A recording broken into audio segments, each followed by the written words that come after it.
How's it going, YouTube? You are listening to Behind the Wall, presented by Perky Jerky. As always, I am Kane Jr. 88, joined with my lovely co-hosts, Thermite 917 and Pro Bowl 43. And this weekend, we are deep in the heart of Texas for the O'Reilly Auto Parts 500 and the Xfinity Series My Bariatric Solutions 300. Both very attrition-filled races, to be honest. So here with the recap, here's Middleburg. Yes, that's my PSN name, but yes, I also go by Pro Bowl. Or Tyler. Either one. But or yes. Jackass. Or Jackass. that one's fine too. Thermite, hope you drown. Anyhow, Kurt Busch won the pole after lightning halted qualifying. That was a little interesting. But he wasn't even able to lead the first lap as Kyle Busch got right away. But on lap 2, old Alex Bowman triggered a multi-car crash after hitting the apron. Dylan, Paul Menard, Daniel Suarez, they were all damaged. Nobody DNF'd from that, but everybody was hampered for the rest of the day after that incident. The race resumed and went green for over 70 laps, but out of nowhere, at the end of stage 1, Martin Truex Jr. blew a right front hard on the exit of turn 4 and slammed into the wall. He was obviously done for the day. That ended the stage as a result, and Kevin Harvick got the win. Kyle Busch ended up getting the lead after pit stops, but trouble ended up brewing up again as Kyle Larson blew a right front going into turn 1. Two very hard hits virtually back to back, but then they went back green. Kurt and Kyle Busch kind of swapped the lead a little bit. They battled for a little while. Kurt had the lead, and then Kyle got it right before the end of stage 2 and ended up getting the win. On the restart, Kyle got stacked up, and that ended up leading into Teddy Hamlin diving into 3 and losing it. Whacked into Eric Almirola, Keselowski, and Jimmy Johnson, and a handful of other people all piled in. Those 4 that I mentioned there, they all DNF'd from the race after that incident. Eric Jones ended up finding his way into the lead, took advantage of the track position he got, and stayed out front for a little while, over 60 laps, and was there until the battered machine of Paul Menard blew a tire and brought out the yellow just as pit stops were ending.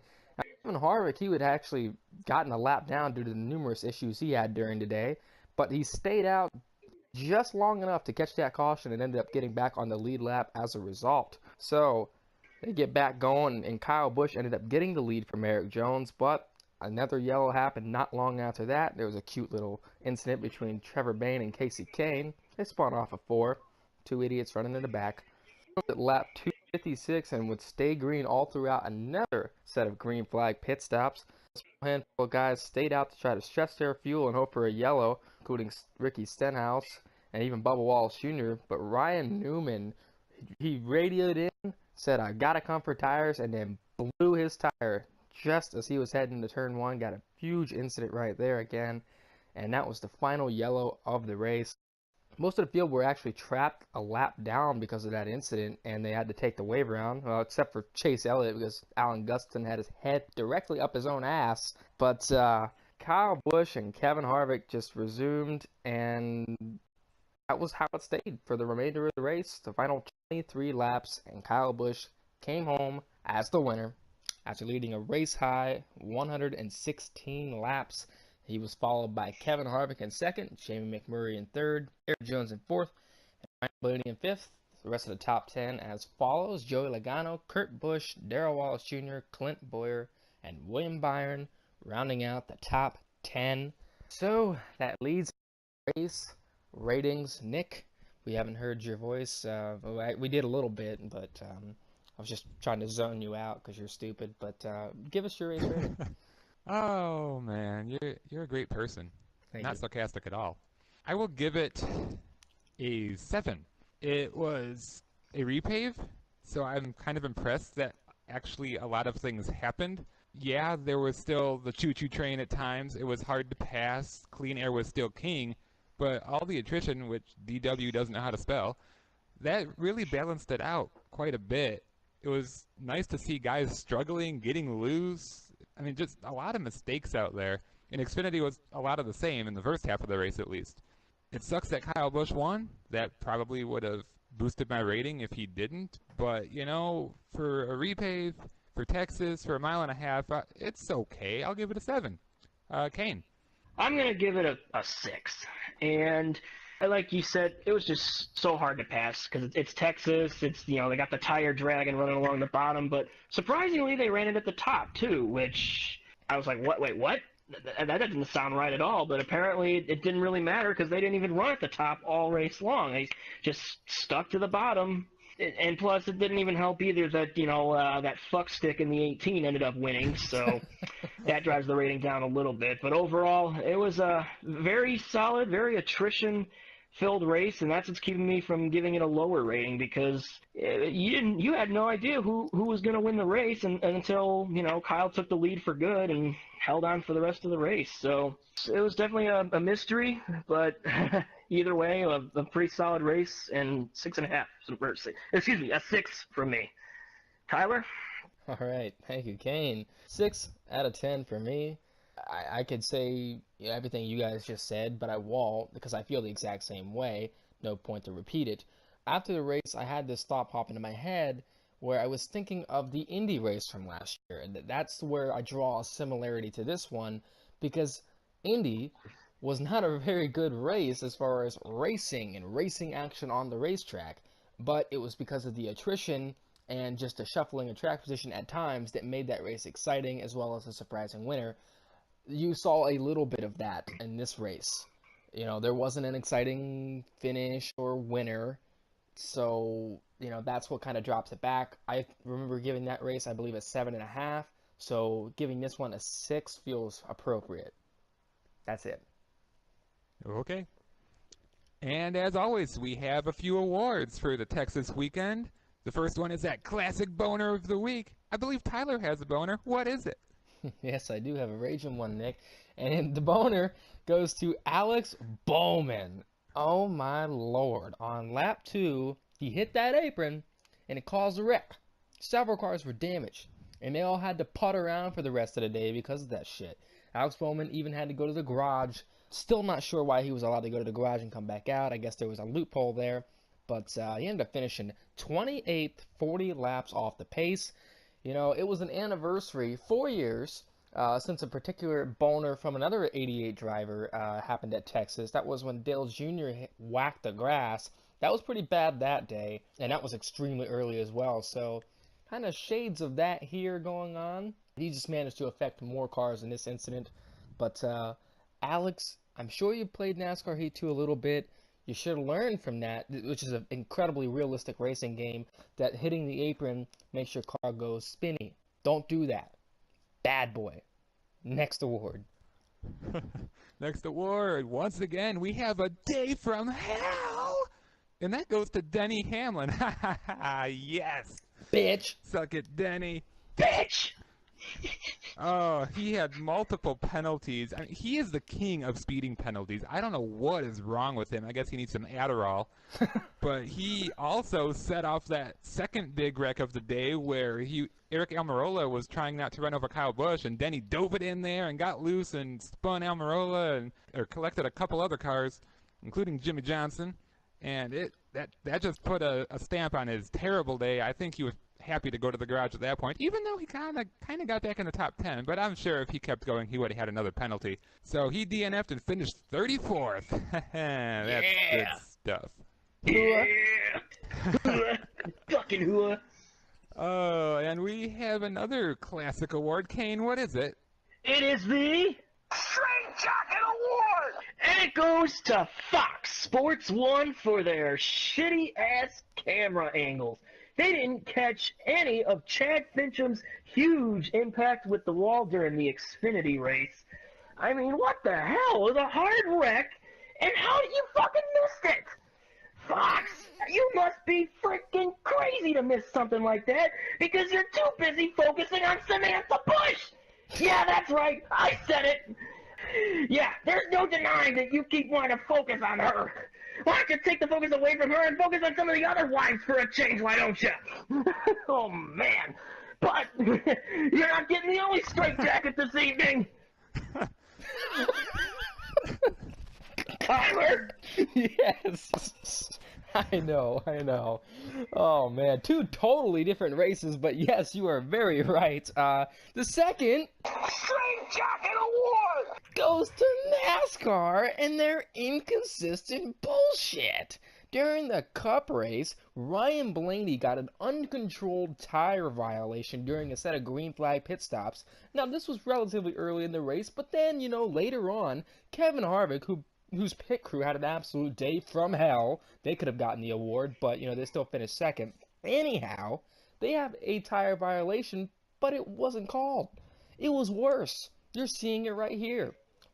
What? But, okay. They finished the race. They didn't give him a penalty. Afterwards, NASCAR, one of their guys, their officiating crew, they admit to the mistake. Oh, that's great. But you're telling me that during the review of this pit stop, which they made clear on the broadcast that they reviewed it, okay, it was under review.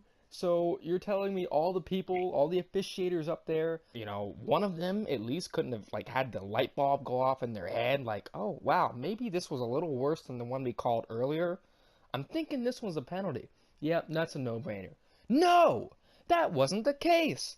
You stupid bunch of asses! It makes you look biased and inconsistent. You wonder why people call you out on your stupid shit. Seriously, you just can't make mistakes like that, especially when you called one earlier in the race that was less severe than this one. Come on, NASCAR. Get your shit together. You must be freaking crazy. Next award.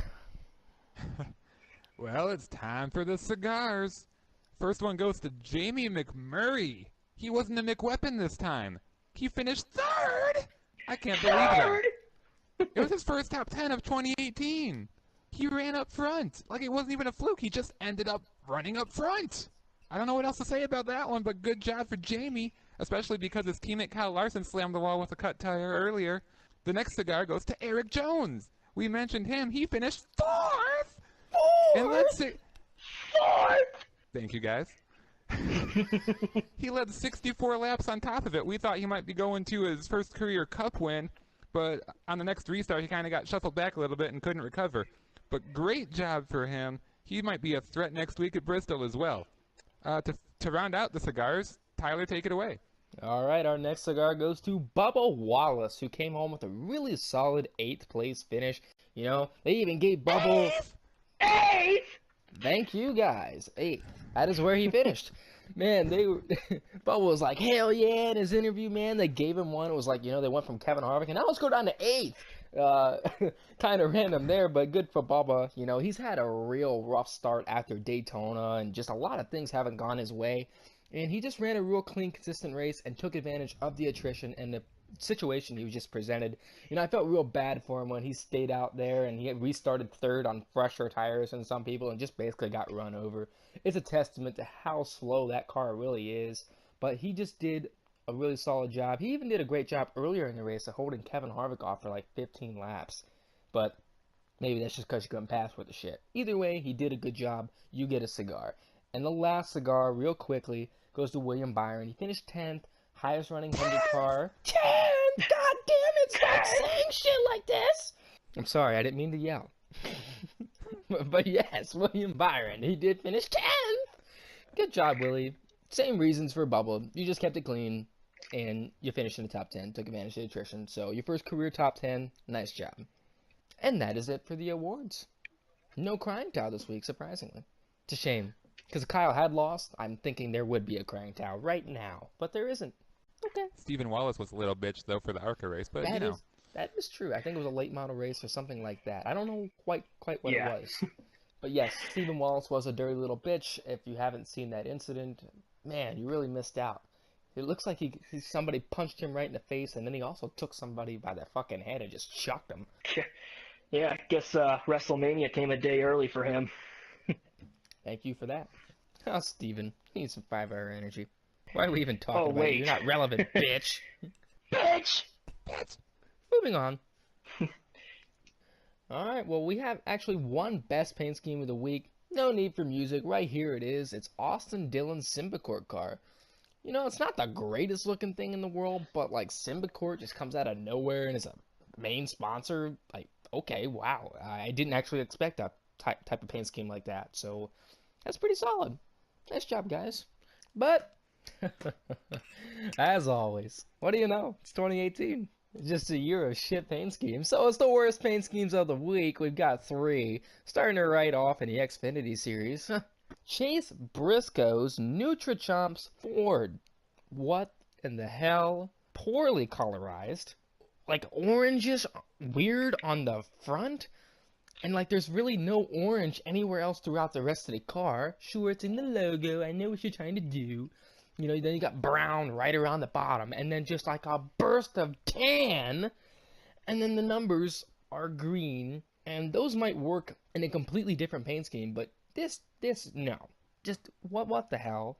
This paint scheme is so poor.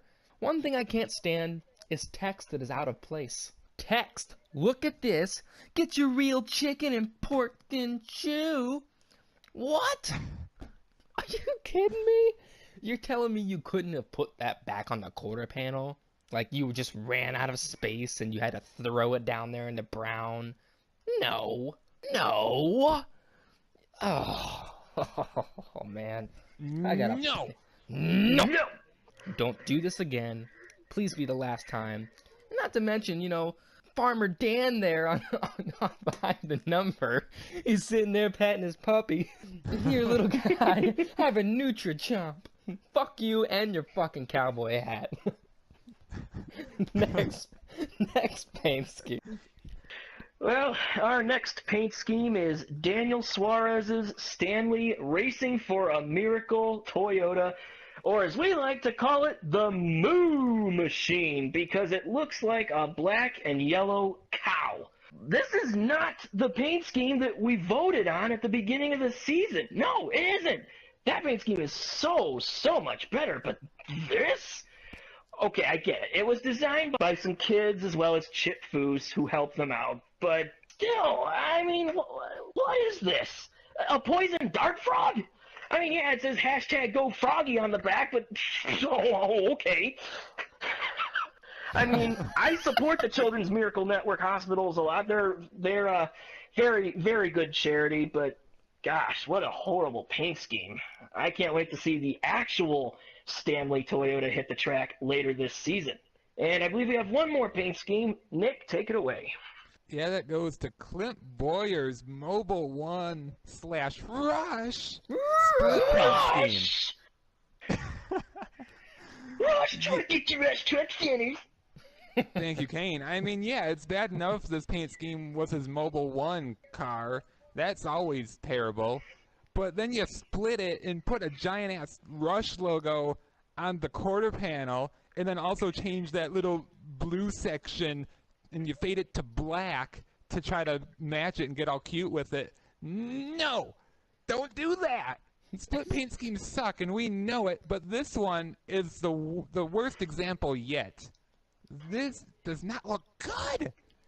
Not to mention you have the freaking blank area between the number and the Rush logo. I do not like this. One little bit. What are you doing?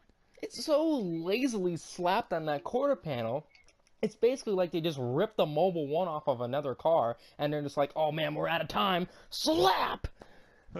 Ugh, disgusting. Yeah. Anything else to add? No, I mean, those Thank all God. suck. End of story. Get off the screen.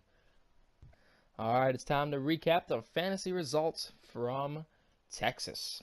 And I come banging with the win once again. Man, I've won several weeks in a row after picking Kyle Busch. Won the race. I'm not excited about that particular part, but he did get me the win with 59 points. Timani, good old buddy who's never here, he picked Kevin Harvick, who finished second and got 45 points. Nick comes home third after picking Ryan Blaney, who finished fifth and got 32 points. And Kane, Mr. Jinx, picked Martin Truex Jr., who finished dead last and 37th and only got 1 point. Nice going, Kane. So who are you picking to jinx in Bristol? Kyle Dickbag Busch. I'll turn this damn bus around. Enough said. It's Bristol. He won there last fall. Who says he can't win there again? That works. I'm going with Kevin Harvick. God damn it! Scrotum! He has some wins there. He's been strong this year. I think he'll get it done. You're all going down! Hey, Damani, who are you picking? Bad Brad Keselowski! Thank you, Damani. Yes, and I go last. So I'm picking Eric Jones for Bristol. He should have won there last fall. He's won there before in Xfinity. And he just got his best finish in the 20 car with a 4th at Texas. So I'm thinking they're heading in there with some momentum. It seems like a place that could get it done. I like my chances. Eric Jones, man. Well, that wraps it up once again of another episode of Behind the Wall, presented by Perky Jerky. We hope you enjoyed it. You probably didn't. But, you know, you suck. For Kane Jr. 88, he needs to work on his racing line. For Damani HD, we hope we can figure out some technology that can bring him back to life one day. It's not looking too good. For Pro Bowl 43, he likes Mike's Hard Lemonade and choking in the chase. Yeah, that's your thing now. And for myself, Thermite 917, I won the championship and I like water. This is Behind the Wall. You've been behind the wall. Kimmy has been with your wife, and thank you for listening.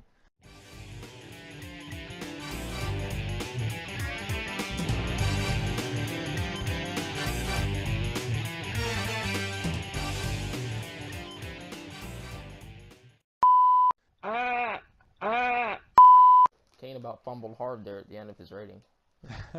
Yeah. Sorry about that. you were Yeah, like I said, I'll give it a 6.5. I mean, it's a 6. I mean, a 1. I mean,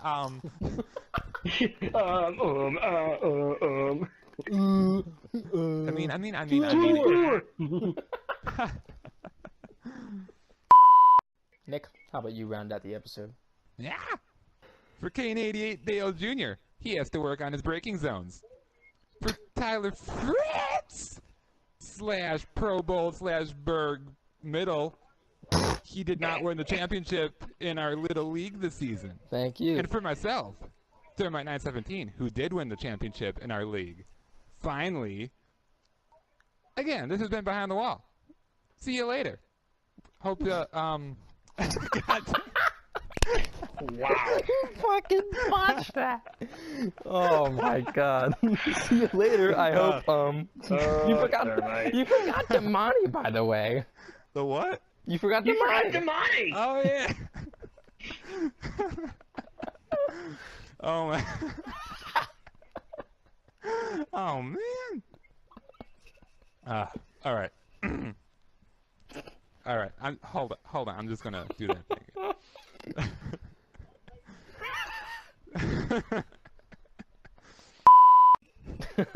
Once again, it has been Behind the Wall. Thank you for listening. You've been behind the wall, and thank you for listening. God dang it!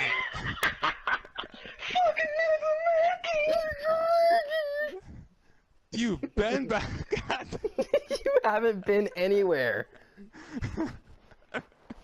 You've been behind the wall. Kimmy's been with God. Oh, Lord. How do you botch that? All right. You are a failure. A lot of pressure. Oh man. This has been Behind the Wall. Oh my god.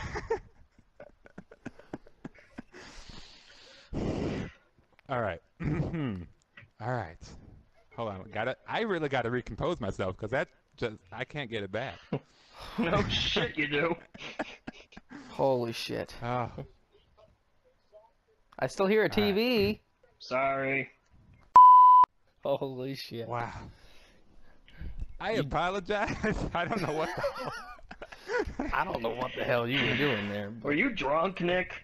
Are you ill? Are you I know, ill? like I tried to bring the enthusiasm, and I just stepped in every pile of crap I could find.